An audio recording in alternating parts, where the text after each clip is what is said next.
नमस्कार साथियों, मैं बबीता आपका अपने YouTube चैनल पर हार्दिक स्वागत करती हूँ। तो हमने लास्ट पार्ट छोड़ा था बेटा, यानी कि धमनी शिरा या अपन कहेंगे ब्लड प्रेशर। तो हम कहेंगे आज बात करेंगे ब्लड प्रेशर के बारे में। देखो भाई, ब्लड प्रेशर,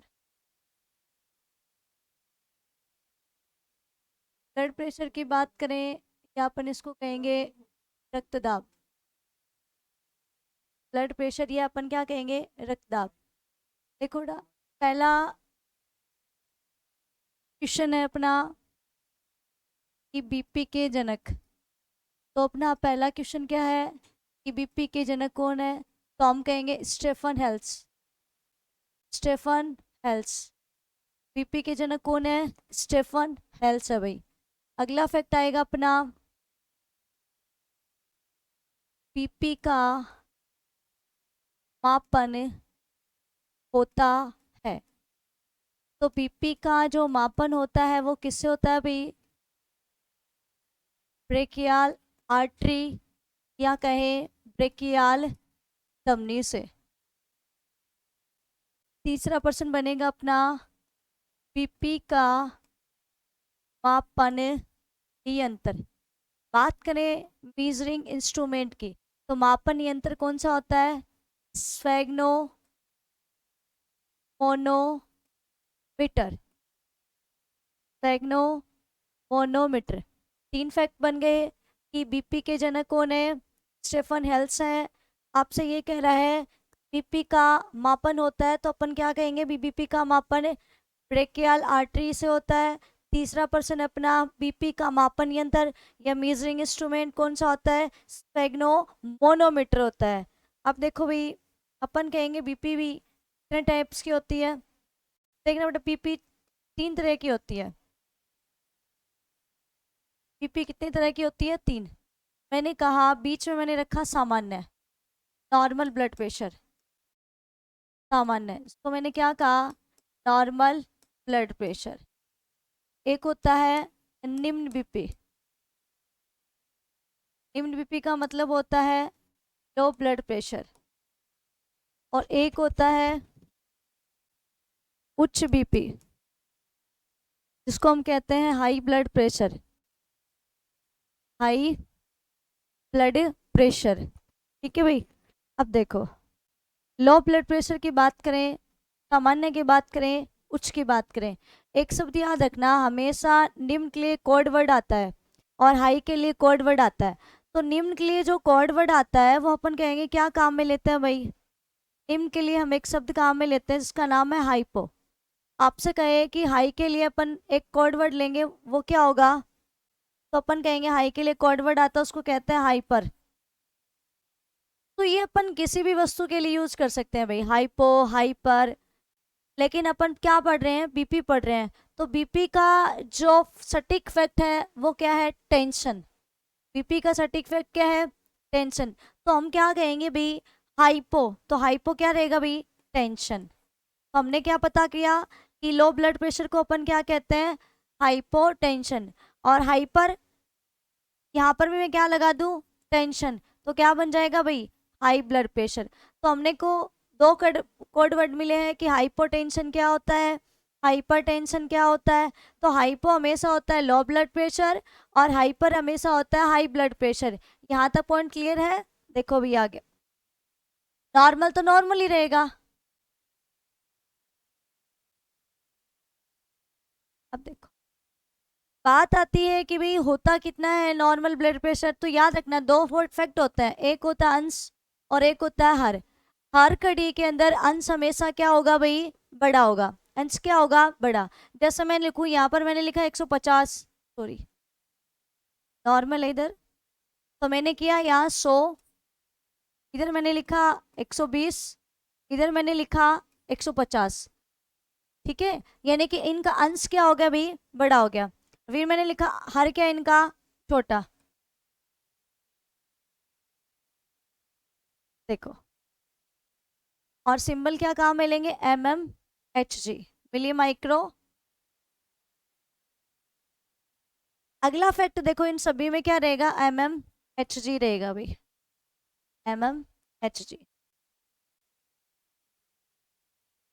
हमेशा कभी एग्जाम में पूछेगा तो नॉर्मल ब्लड प्रेशर पूछता है, क्योंकि हम कहेंगे कि नॉर्मल की क्वालिटी जो रहती है वो सटीक होती है। हाई का मतलब ऊपर नीचे लेवल रहता है, लो का भी क्या रहता है भाई, ऊपर नीचे लेवल रहता है, कोई फिक्स क्वांटिटी नहीं है, ये औसतन नहीं है, लगभग लगभग में चीजें हैं। लेकिन अपन फिक्स को क्या मानते हैं, 120-80 फिक्स है अपनी। अब देखो यहाँ पर पर्सन पूछेगा आपसे, किस हिसाब से पूछता है वो देखो। उसने पूछा कि हमें नॉर्मल ब्लड प्रेशर बताओ। ए ऑप्शन दिया उसने 120-80, और उसने बी ऑप्शन दिया 80-120। क्या दिया अभी, 80-120। अब हम देखो, है 120-80, इसमें भी 80-120 है, बट करें क्या। तो याद रखना हमेशा ऑप्शन क्या चलता है, घड़ी की दिशा में चलोगा। देखो भाई क्लॉकवाइज घूम रहा है, यानी कि एकदम से घड़ी की दिशा में चल रहा है, तो हम क्या कहेंगे, अगर घुमाएंगे तो यूं ही तो जाएगी कंडीशन, तो 120/80। हम कहेंगे ये वाला ऑप्शन क्या हो गया, गलत हो गया अभी, घड़ी की दिशा में चल रहा है। आपको सीधा करेंगे तो अपन यही कंडीशन बनेगी, और इसको सीधा करेंगे तो 80 ऊपर जाएगा। तो हम कहते हैं नॉर्मल ब्लड प्रेशर कितना होता है, 120/80 होता है। पहला फैक्ट क्या था कि बीपी के जनक कौन है, स्टेफन हेल्स होता है। आपसे कहे बीपी का मापन किससे होता है, ब्रेकियल आर्टरी से होता है। और मेजरिंग इंस्ट्रूमेंट कौन सा होता है, स्फेग्नो मोनोमीटर होता है। मैनोमीटर मत करना, अभी स्फेग्नो मोनोमीटर है। और अपन कहेंगे बीपी कितने तरह की होती है, 3 तरह की होती है, नॉर्मल, लो और हाई। हम कहते हैं नॉर्मल के जो शब्द काम में आता है वो कौन सा होता है, हाइपोटेंशन। और उच्च के लिए जो शब्द काम में आता है वो कौन सा होता है, हाइपरटेंशन। यानी कि अपन क्या कहते हैं, बंदा हाइपर हो गया, यानी कि गुस्से से लाल, तो अपन कहेंगे कि हाइपरटेंशन का कोड क्या हो गया भाई, हाई। और हाइपो का कोड क्या है, निम्न। यहाँ तक कोई दिक्कत नहीं है। फिर आप याद रखना भाई कि लो ब्लड प्रेशर होता कितना है, हाई ब्लड प्रेशर होता कितना है, और नॉर्मल कितना होता है। तो आप नॉर्मल वाला वैल्यू याद रखना कि 120/80 कितना होता है, 120/80 होता है। यहाँ तक कोई दिक्कत नहीं है।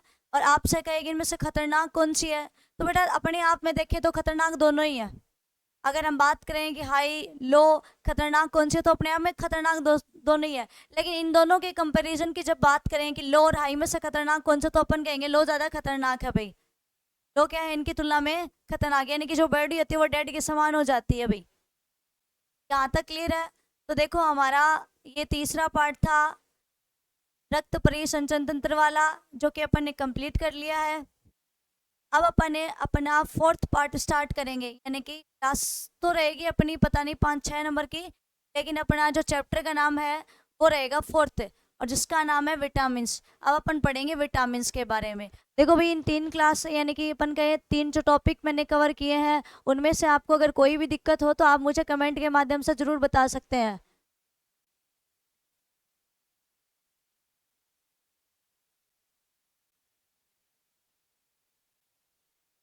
अब देखो अपना नेक्स्ट पार्ट रहेगा विटामिन।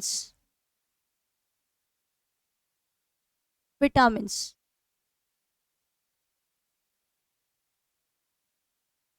विटामिन।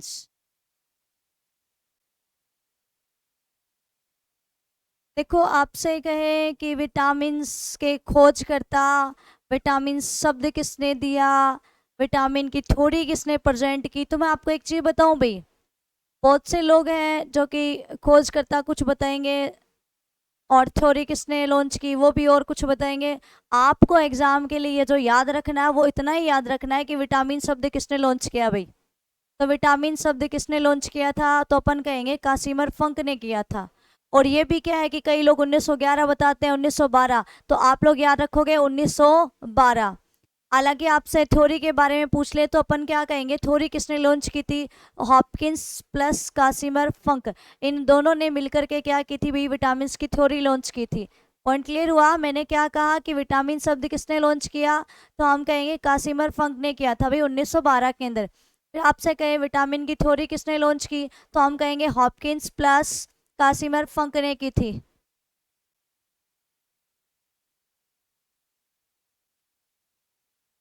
विटामिन शब्द प्रस्तुत किया, तो सी फंक बोले, या अपन इसको क्या कहते हैं भाई, कासिमर फंक कहते हैं, कासिमर फंक कहते हैं। और कब किया था भाई, 1912 के अंदर। कब किया था? 1912 के अंदर किया था। यहाँ तक क्लियर है? अब देखो आगे,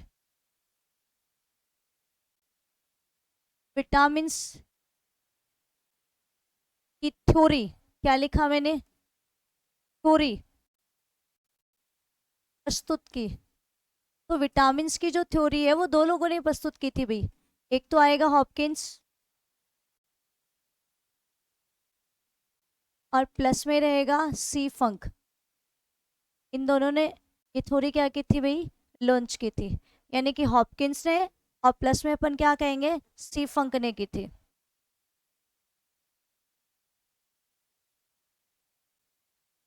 अब देखो अगला पॉइंट। अगला फैक्ट आता है कि विटामिन क्या है।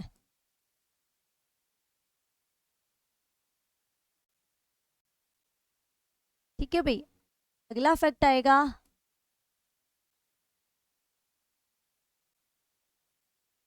देखो विटामिन क्या है तो हम क्या कहेंगे? कार्बनिक। क्या होते हैं भाई विटामिन? कार्बनिक लवण होते हैं या कार्बनिक पदार्थ होते हैं? तो कार्बनिक यौगिक होते हैं विटामिन। क्या होते हैं? अपन कहेंगे कार्बनिक यौगिक। ऑर्गेनिक कंपाउंड है ये, तो अपन क्या कहेंगे? विटामिन क्या है भाई? कार्बनिक यौगिक है। अगला आपसे ये पूछ रहा है कि विटामिन क्या हमारे शरीर को, हमारे शरीर को ऊर्जा प्रदान करते हैं? ऊर्जा प्रदान करते हैं? तो हम कहेंगे नहीं भाई, ऊर्जा प्रदान नहीं करते हैं।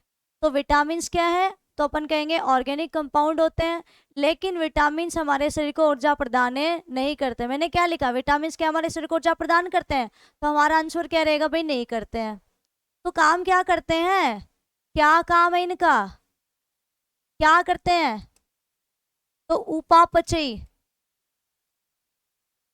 उपापचयी क्रियाओं को या उपापचयी क्रियाओं का नियंत्रण प्लस में बीमारियों से रक्षा।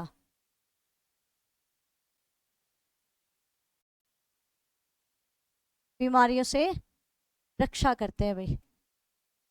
क्या कहा मैंने? कि विटामिन्स करते क्या है? जब आपने ये शब्द बता ही कर लिया है कि विटामिन हमें ऊर्जा प्रदान नहीं करते हैं, आपसे यहाँ कहे कि ऊर्जा प्रदान करने वाले कौन होते हैं भाई?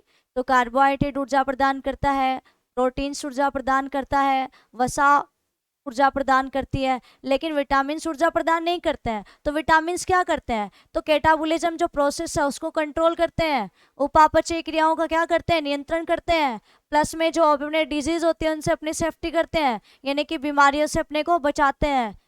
यहाँ तक कोई दिक्कत नहीं है? अगला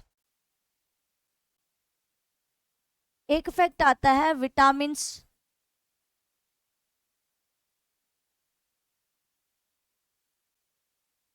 के प्रकार।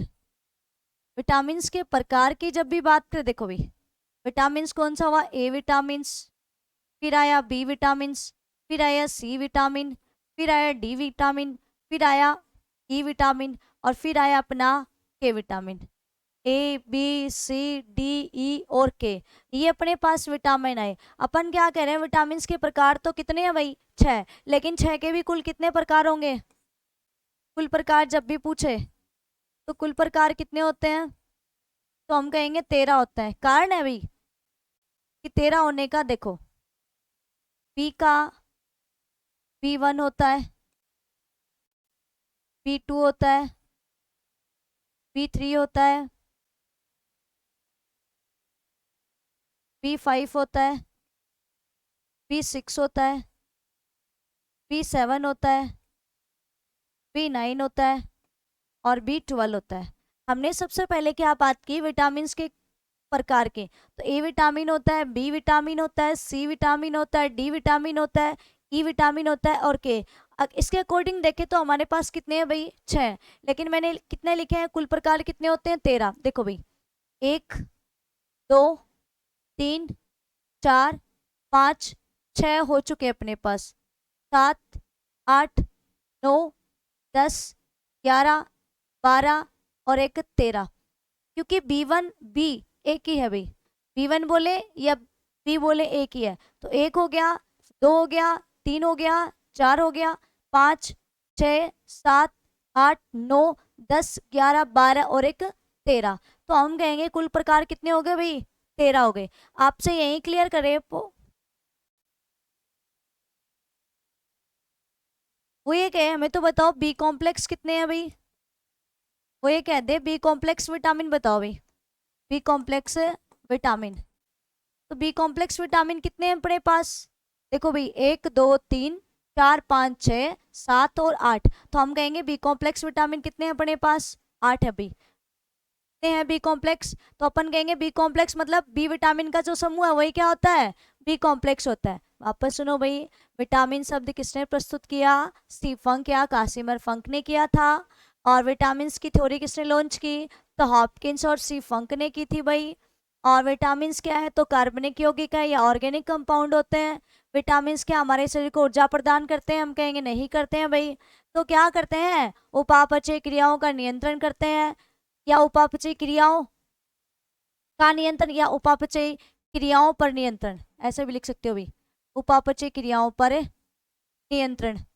और दूसरा बीमारियों से रक्षा करते हैं। अगला है विटामिन के प्रकार। सबसे पहले जो विटामिन का क्रम आया वो आया था A B C D E और K। फिर हम कहेंगे कुल मैंने कितने लिखे भाई, कुल विटामिन कितने हैं, तो हम कहेंगे 13 है। क्यों अभी, देखो 8 तो इस वाले कॉम्प्लेक्स वाले आ गए, फिर अपने पास बचे कितने, 5 पीछे बचे, तो टोटल कितने हो गए भी, 13। तो कुल विटामिन कितने हैं, 13। और बी कॉम्प्लेक्स में कितने शामिल होते हैं, तो बी कॉम्प्लेक्स में कितने शामिल हैं, देखो भाई ये बी कॉम्प्लेक्स है और बी कॉम्प्लेक्स में कितने शामिल हैं, तो हम कहेंगे 8 शामिल होते हैं। बी कॉम्प्लेक्स में कितने शामिल होते हैं, 8 शामिल होते हैं। यहाँ तक कोई दिक्कत हो तो आप मुझे कमेंट में जरूर बता सकते हैं भाई। चलो भाई आगे।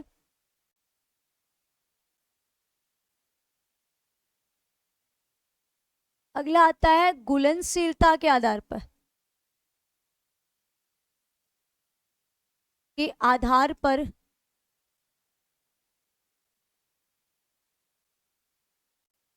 प्रकार। क्या कह रहा है, सोल्यूबिलिटी के आधार पर टाइप्स पूछ रहा है कि हमें ये बताओ घुलनशीलता के आधार पर प्रकार। तो घुलनशीलता के आधार पर जब भी प्रकार की बात आए तो 2 प्रकार होते हैं भाई। घुलनशीलता के आधार पर कितने प्रकार होते हैं, 2। एक होगा वसा में घुलनशील यानी कि फेट सोल्यूबल, वसा में घुलनशील। तो वसा में घुलनशील को अपन क्या कहते हैं, फेट सोल्यूबल कहते हैं। इधर आएगा जल में घुलनशील, जल में घुलनशील यानी कि वाटर सॉल्यूबल की बात कर रहे हैं।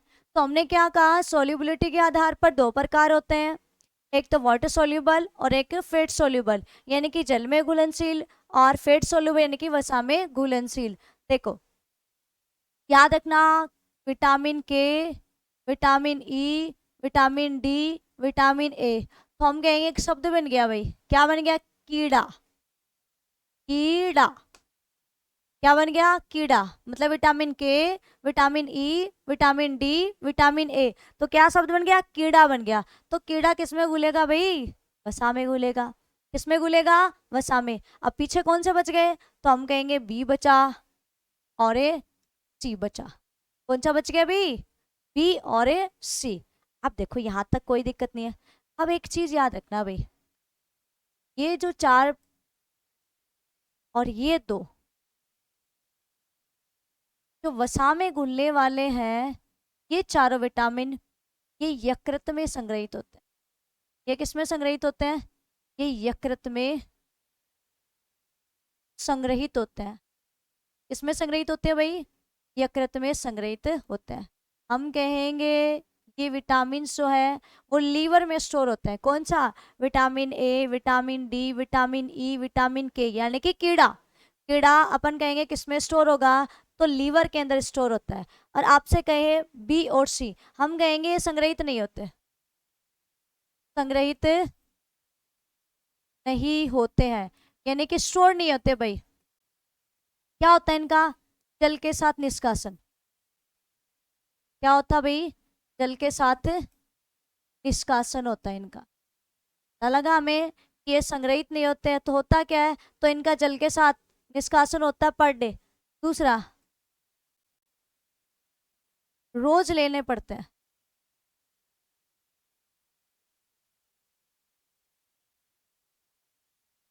क्या भी ये रोज लेने वाले विटामिन है। अपन क्या कहेंगे, ये रोज लेने वाले विटामिन है, मतलब कि बी और सी संग्रहित नहीं होते हैं, हमें पता लगा।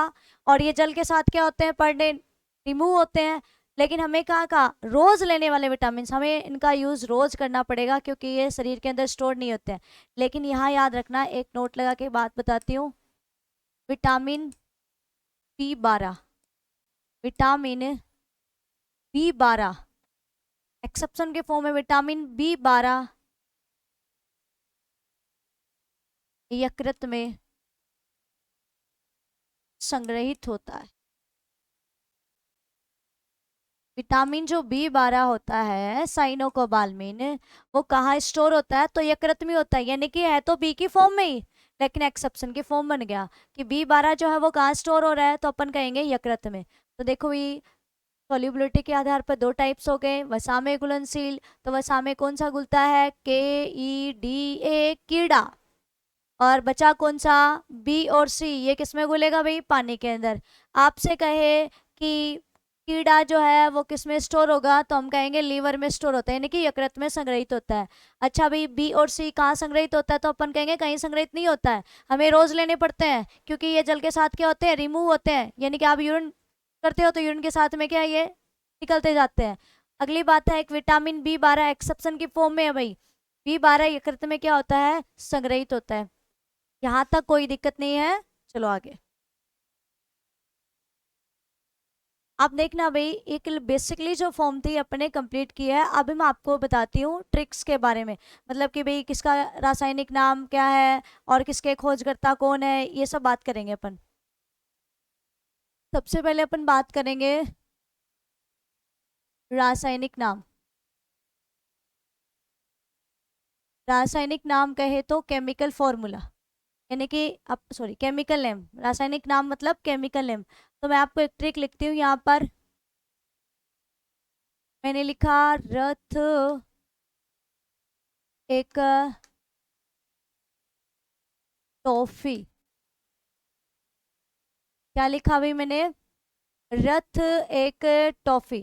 यहाँ तो कोई दिक्कत नहीं है। देखो मैंने इसको कहा ये ए है, मैंने इसको कहा बी है, ये सी है, ये डी है, और ये ई है, और ये के है।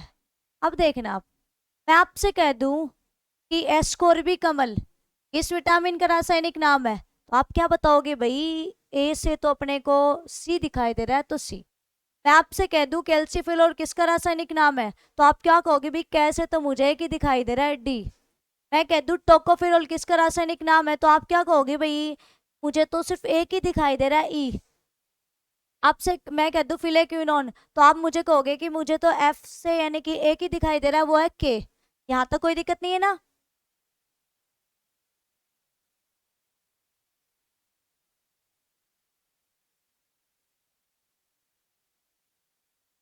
देखो भाई, इसका रासायनिक नाम होता है रेटिनॉल, रेटिनॉल। और बी का क्या होता है भाई, थाइमिन। और सी का क्या होता है, एस्कॉर्बिक अम्ल, एस्कॉर्बिक अम्ल। और डी का क्या होता है भाई, कैल्सीफेरोल। और इसका टोकोफेरोल। और इसका फिलेक्विनोल, फिलेक्विनोल। तो हमें क्या पता लगा भी, विटामिन ए का रासायनिक नाम क्या है, रेटिनोल। बी का क्या है, थाइमिन। सी का क्या है, एस्कॉर्बिक अम्ल। और डी का क्या होता है, कैल्सीफेरोल।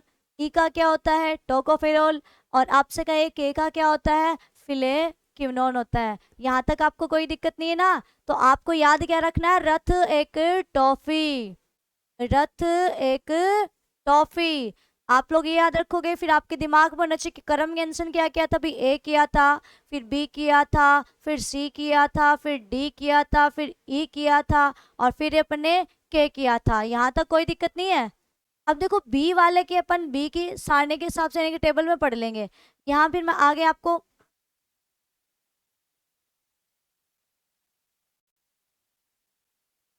यहाँ मैं आपको बताती हूँ कमी से रोग। कमी से रोग की बात करेंगे अपन, डिफिशियंसी डिजीज की बात करेंगे। ठीक है भाई, डिफिशियंसी डिजीज। मैं एक टिक लिखती हूँ भाई, रब सारे बचपन में रक्तदान करते थे। रक्तदान करते थे। क्या लिखा मैंने? रब सारे बचपन में क्या करते थे? रक्तदान करते थे। ठीक है भाई।